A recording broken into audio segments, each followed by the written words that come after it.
Si vous êtes un grand fan de films d'action, alors Chuck Norris n'a pas besoin de présentation. C'est une star bien connue d'Hollywood qui a conquis le cœur de nombreux fans, avec ses cascades dans divers films. Mais derrière les exploits à l'écran se cache une histoire de lutte personnelle et de tragédie que beaucoup ignorent. De son enfance passée dans l'ombre de son père, vétéran de guerre et alcoolique, à l'épreuve du chagrin de perdre des êtres chers tout au long de sa vie, Chuck Norris a fait face à des défis inimaginables. Ces expériences l'ont marqué à jamais, façonnant son caractère pendant plus de 80 ans. Rejoignez-nous alors que nous plongeons dans la vie tragique de Chuck Norris et comment il a surmonté tout cela. Le parcours de Chuck Norris est le fruit de divers héritages, avec des racines irlandaises et cherokee, contribuant à la toile culturelle de sa famille.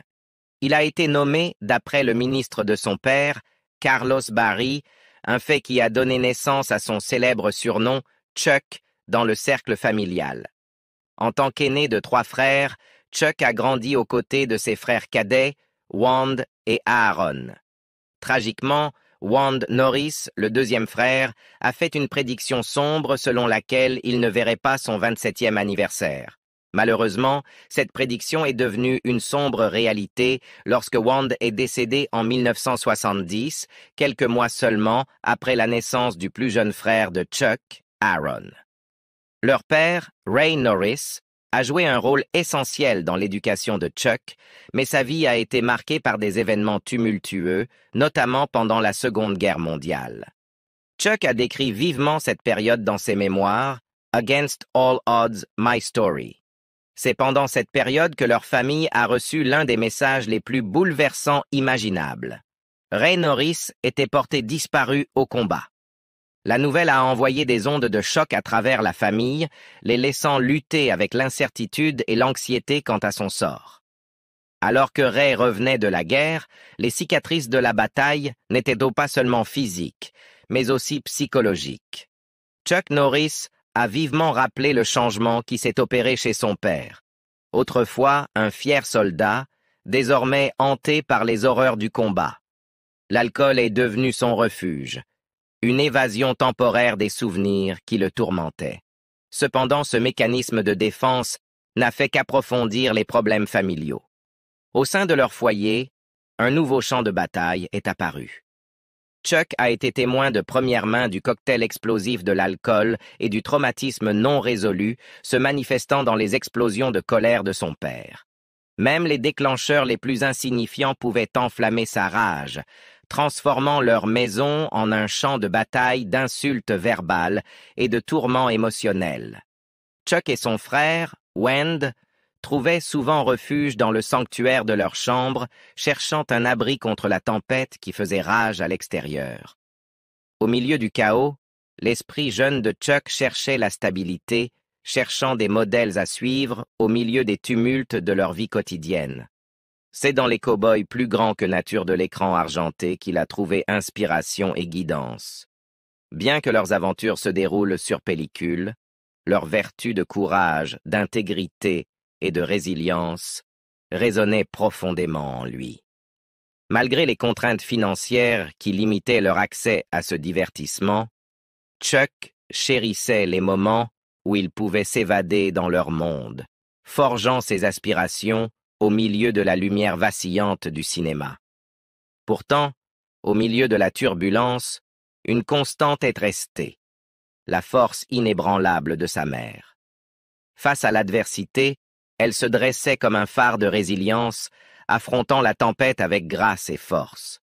Sa détermination silencieuse et son amour inébranlable offraient une ancre solide au milieu de la tempête, inculquant à Chuck un sentiment d'espoir et de persévérance qui le guiderait à travers les moments les plus sombres.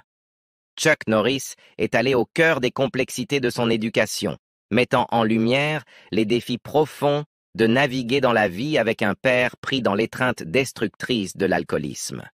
Dans ses mémoires sincères, Against All Odds, My Story, Chuck a ouvert son âme, racontant le voyage tumultueux que sa famille a enduré à l'ombre de l'addiction de son père. Il a dressé un tableau poignant d'un homme pris dans un cycle de violence et d'excuses non satisfaites, une influence négative qui projetait une longue ombre sur leur foyer. Avec une honnêteté déchirante, Chuck a révélé le tribut que l'alcoolisme de son père a imposé à leur famille, détaillant la douleur de voir un homme autrefois fier succomber aux démons qui le tourmentaient. Malgré un faible espoir que son père se libère un jour des chaînes de l'addiction, Chuck a finalement confronté la douloureuse réalité qu'une telle rédemption pourrait ne jamais se produire. C'est pendant leur déménagement de l'Arizona vers l'Oklahoma que l'ampleur de l'affliction de son père a été mise à nu. Sous l'influence de l'alcool, son père a pris une décision imprudente et dangereuse, déclarant leur retour précipité en Arizona. Ivre et inconscient des risques, il a entassé la famille dans la voiture, les lançant dans un voyage périlleux empli d'incertitudes et de dangers. Il a vivement raconté un incident périlleux sur la route où la conduite erratique de son père, alimentée par l'alcool, a semé des vagues de terreur à travers leur voiture.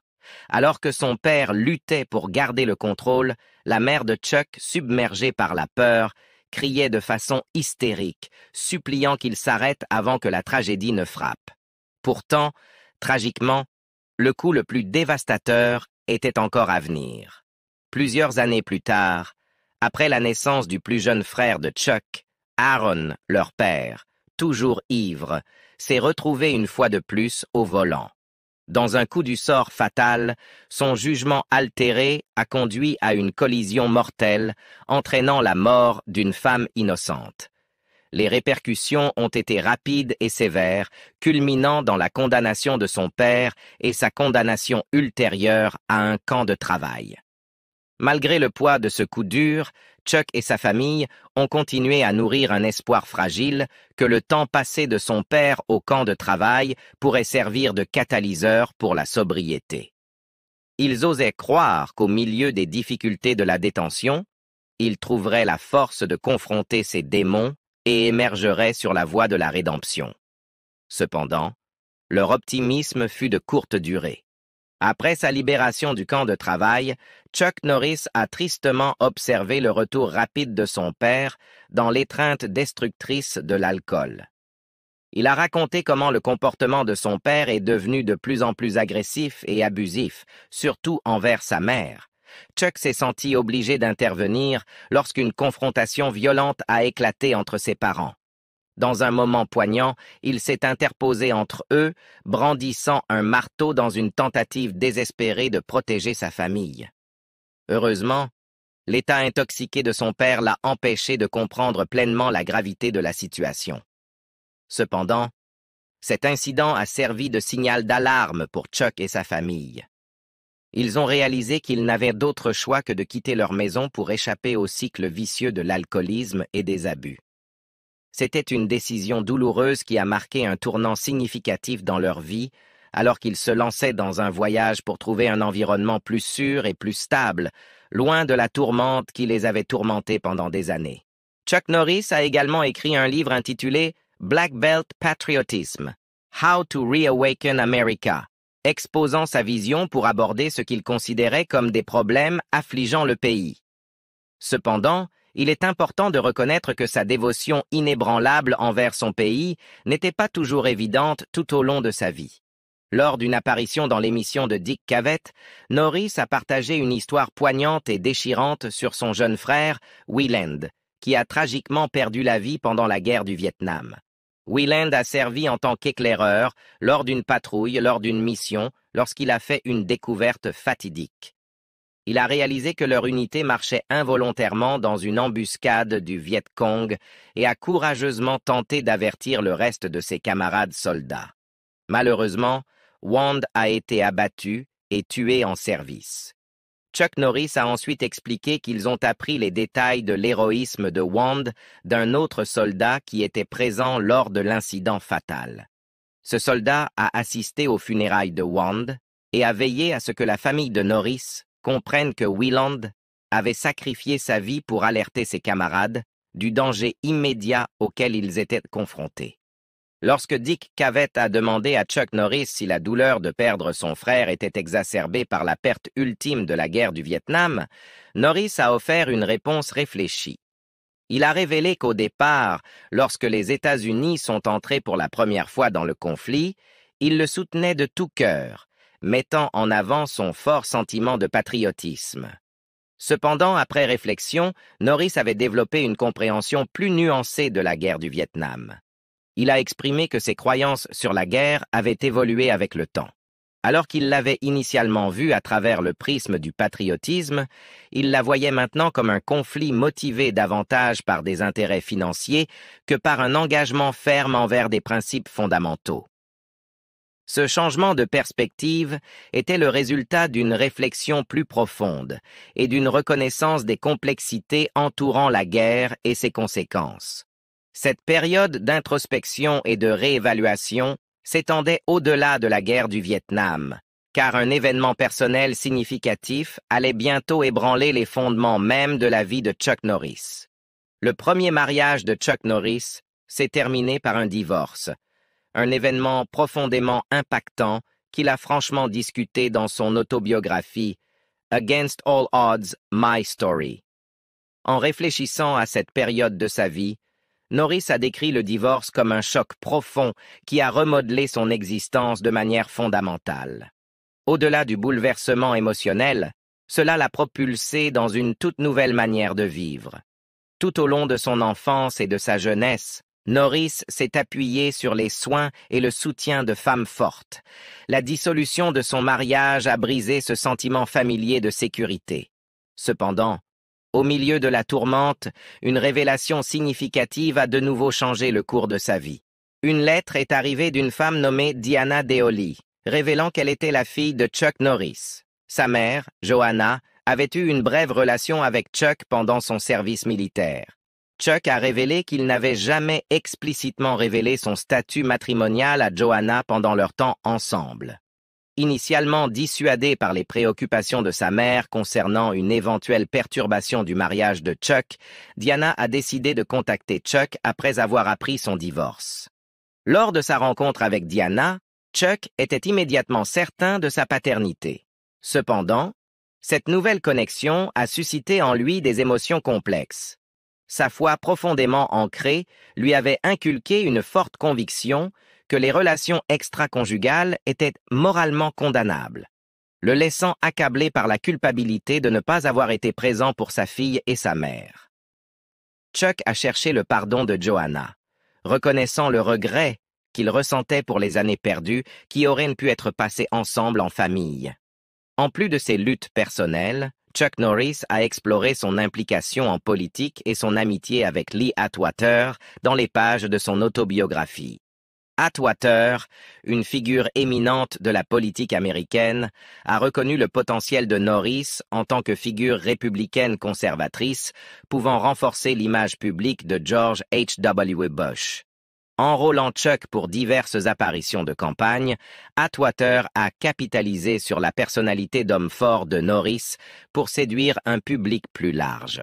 L'autobiographie de Chuck Norris met en lumière son partenariat avec Lee Atwater, révélant qu'il a non seulement marqué son entrée dans l'arène politique, mais a également forgé une amitié profonde et sincère entre les deux. Atwater, réputé pour son sens politique, avait déjà apporté des contributions significatives, notamment en sécurisant une nomination présidentielle pour Ronald Reagan. Cependant, la tragédie a frappé la vie d'Atwater lorsqu'il succomba à une tumeur cérébrale inopérable à l'âge de 40 ans en 1991. Dans les semaines précédant son décès, la santé d'Atwater s'est considérablement détériorée, son apparence changeant radicalement alors que sa maladie faisait des ravages. Chuck Norris, dans ses mémoires, a raconté avoir été parmi les rares privilégiés autorisés à rendre visite à Atwater pendant cette période difficile. Témoin de la condition de son ami réduite à peine à un murmure de paroles, Norris a décrit le poids émotionnel de la visite. Il a tendrement embrassé Atwater sur le front avant de partir, profondément ému par l'expérience. Réfléchissant au décès prématuré d'Atwater, Chuck Norris s'est retrouvé confronté à sa propre vulnérabilité. La perte de quelqu'un d'aussi robuste et influent qu'Atwater a servi de rappel poignant de l'imprévisibilité de la mortalité. Norris a lutté avec la réalisation que même les apparemment invincibles pouvaient être rapidement vaincus par la maladie. Le décès d'Atwater a déclenché une profonde introspection chez Norris, le poussant à réévaluer son propre sens de l'invincibilité et à contempler la fragilité de la vie.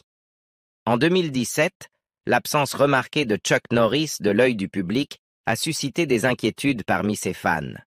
Norris a plus tard révélé au Washington Post la raison déchirante de son retrait.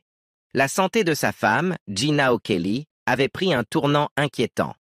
Ensemble, ils se sont consacrés à sensibiliser sur les dangers potentiels associés aux agents de contraste utilisés dans les IRM. L'épreuve a commencé de manière innocente, lorsque Gina a subi une IRM à titre préventif pour évaluer son risque potentiel de développer une polyarthrite rhumatoïde. Cependant, peu de temps après l'IRM, Gina a commencé à ressentir une myriade de symptômes inquiétants. Ceux-ci incluaient des tremblements, des engourdissements et des difficultés à articuler ses pensées et ses mots. Au fur et à mesure que son état s'aggravait, Gina s'est retrouvée à faire plusieurs visites aux urgences et à passer des mois à l'hôpital.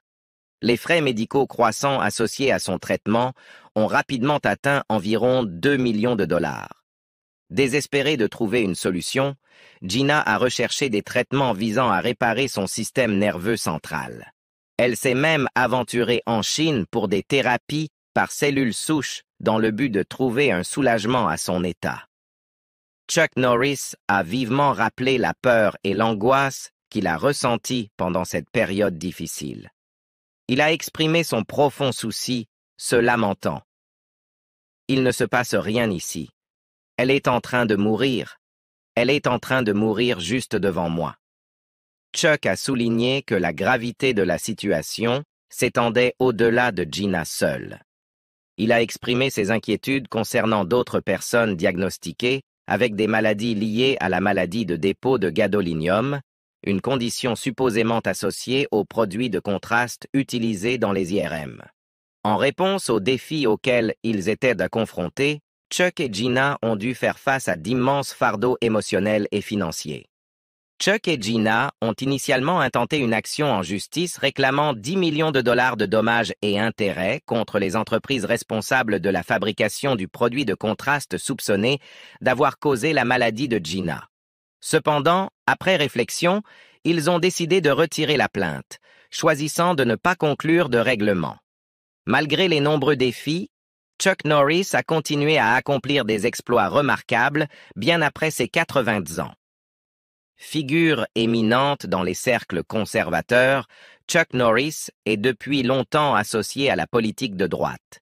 Il est connu pour ses opinions franches et sert de chroniqueur pour le site d'actualité d'extrême droite World Net Daily. Dans diverses interviews et apparitions publiques, Norris a exprimé son soutien indéfectible aux idéaux et aux dirigeants conservateurs. Après la sortie du film Missing in Action en 1984, Chuck Norris a utilisé sa plateforme pour exprimer ses convictions politiques. Il se définissait comme conservateur et se déclarait un fervent partisan de Ronald Reagan, soulignant son allégeance aux dirigeants qui faisaient des preuves de force et d'une volonté d'exprimer des opinions impopulaires.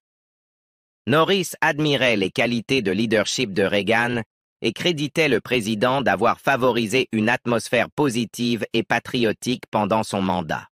Pendant le tournage du film de 1986, The Delta Force, Chuck Norris a fait des commentaires sur le détournement du vol TWA 847 et la position des États-Unis au Moyen-Orient. Il a exprimé des inquiétudes quant à la perception des États-Unis comme un tigre en papier dans la région et a mis en garde contre une approche passive du terrorisme, craignant qu'elle ne puisse encourager les activités terroristes dans le monde entier. Chuck Norris a puisé dans ses expériences mondiales et l'impact dévastateur du terrorisme en Europe et au Moyen-Orient pour soutenir que la menace pourrait finalement atteindre les États-Unis.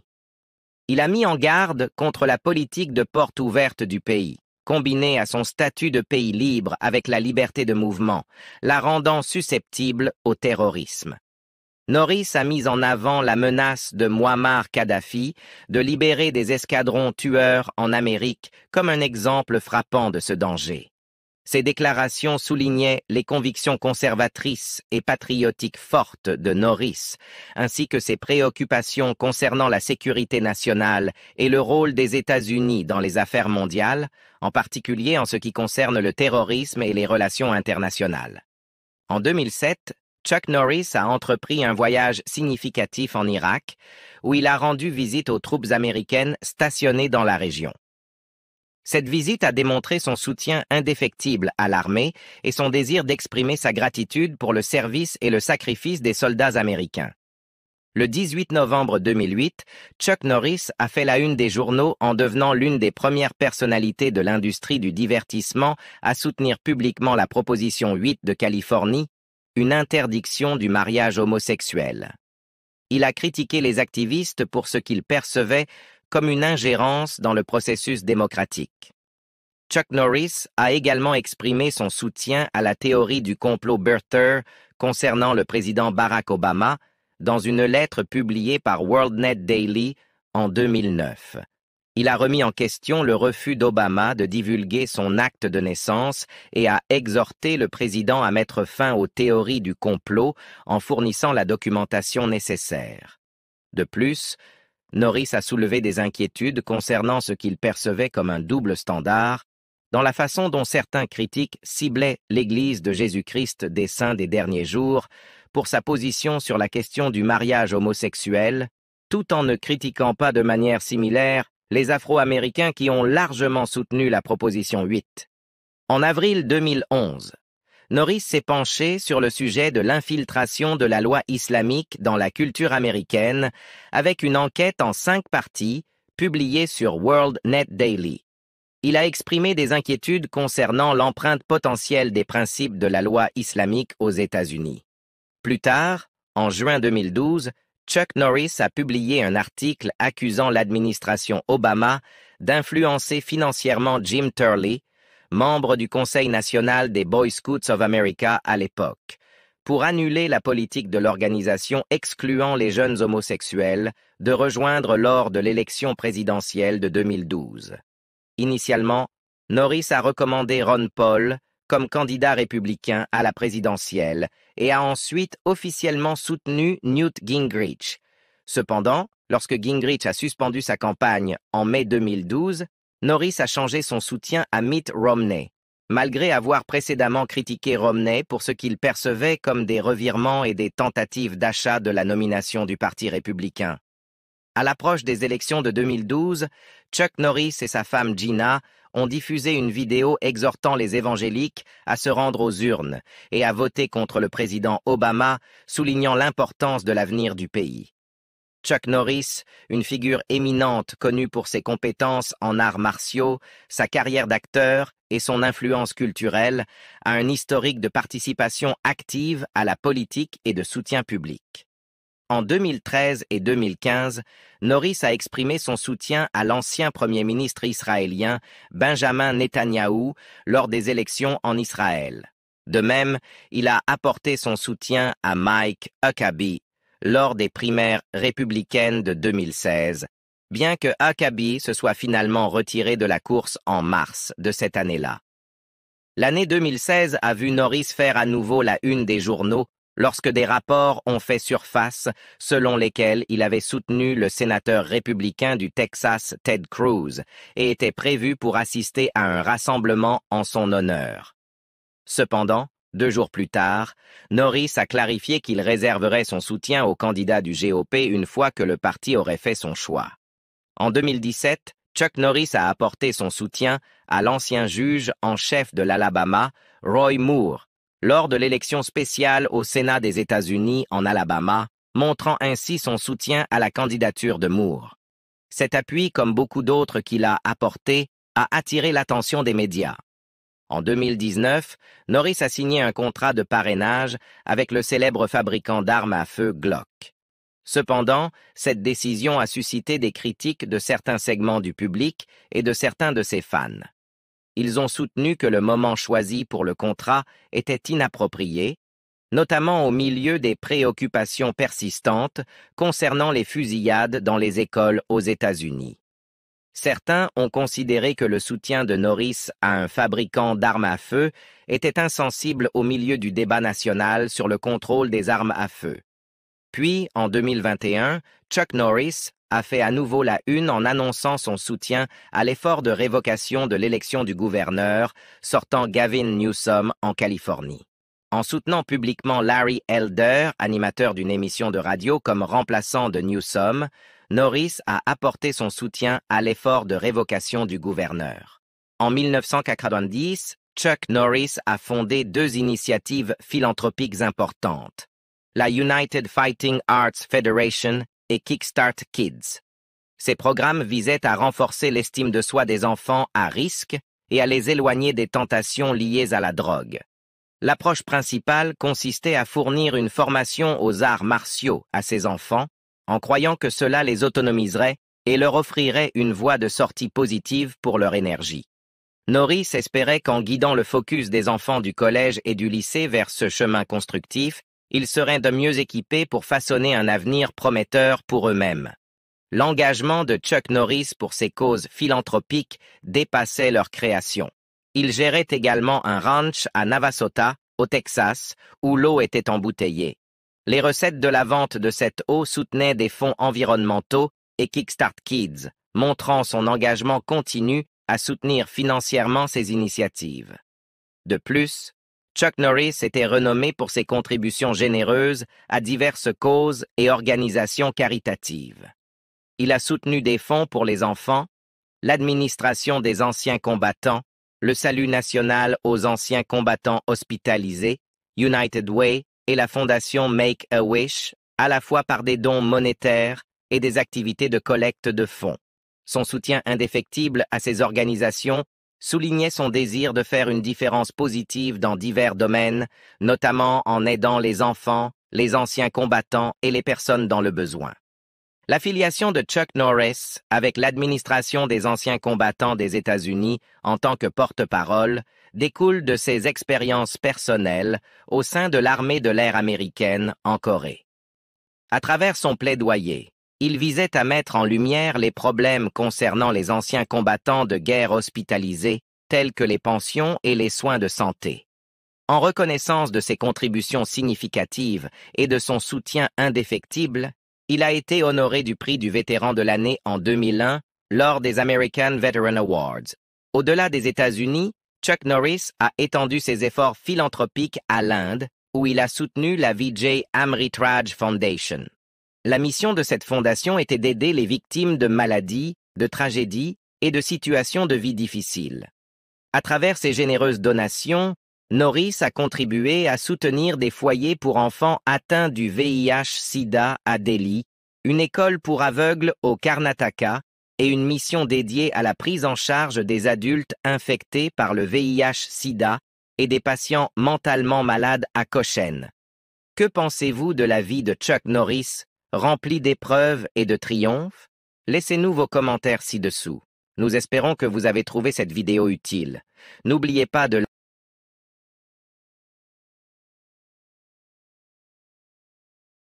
et à bientôt dans les prochaines vidéos. Au revoir pour le moment.